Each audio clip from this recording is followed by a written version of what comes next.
ব্ৰহ্মপুত্ৰৰ যি বাৰণী পানী সেই পানীয়ে সামগ্ৰিকভাৱে ব্ৰহ্মপুত্ৰ নৈৰ দুই কাষৰ অঞ্চলসমূহ প্লাবিত কৰিছে আৰু বিশেষভাৱে চৰাঞ্চলসমূহক এই ক্ষেত্ৰত বিশেষভাৱে ক্ষতিগ্ৰস্ত হৈছে।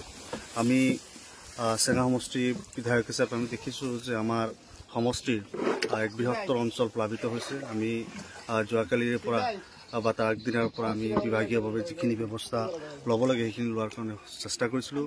মই নিজে দেহেকে বিভিন্ন ঠাইসমূহ ভ্ৰমণ কৰি এই ঠাইৰ মানুহৰ লগত কথা বতৰা পাতি তেওঁলোকৰ অভাৱ অভিযোগসমূহৰ বুজ লোৱাৰ লগতে তেওঁলোকক চৰকাৰীভাৱে আমি যিখিনি সহায় সহযোগিতা কৰিব পাৰোঁ তাৰ কাৰণে ত্ৰুটি কৰা নাই।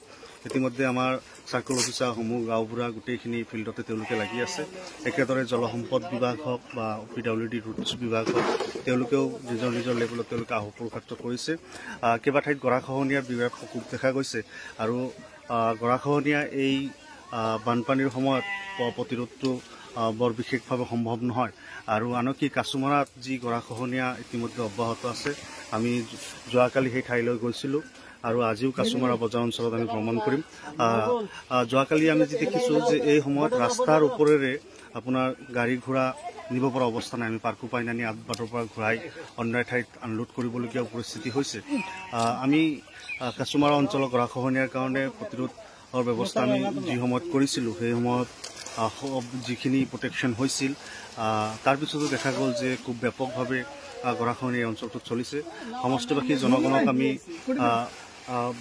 জনাব বিচাৰোঁ যে চৰকাৰীভাৱে আমি যিমানখিনি পাৰোঁ চেষ্টা কৰিছোঁ।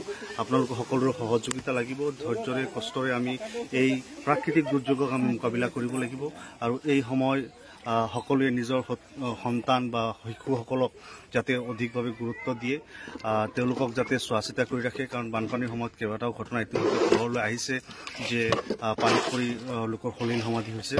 গতিকে আমি সকলোকে আহ্বান জনাইছোঁ যে এই সময়ছোৱা আমি যাতে আসসালামু আলাইকুম এই সময়ছোৱা যাতে আমি সকলোৱে নিজৰ পৰিয়ালটোক বা নিজৰ চৌপাশৰ মানুহখিনিক সহায় সহযোগিতা কৰোঁ।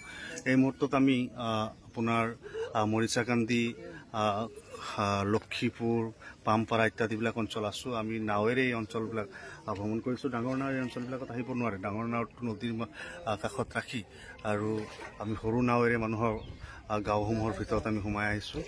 তো ৰাইজৰ কাষত আছোঁ, ৰাইজৰ সুখে দুখে সদায় থকাৰ প্ৰতিশ্ৰুতি আছিল আৰু সেই ধৰণে আছোঁ। ধন্যবাদ।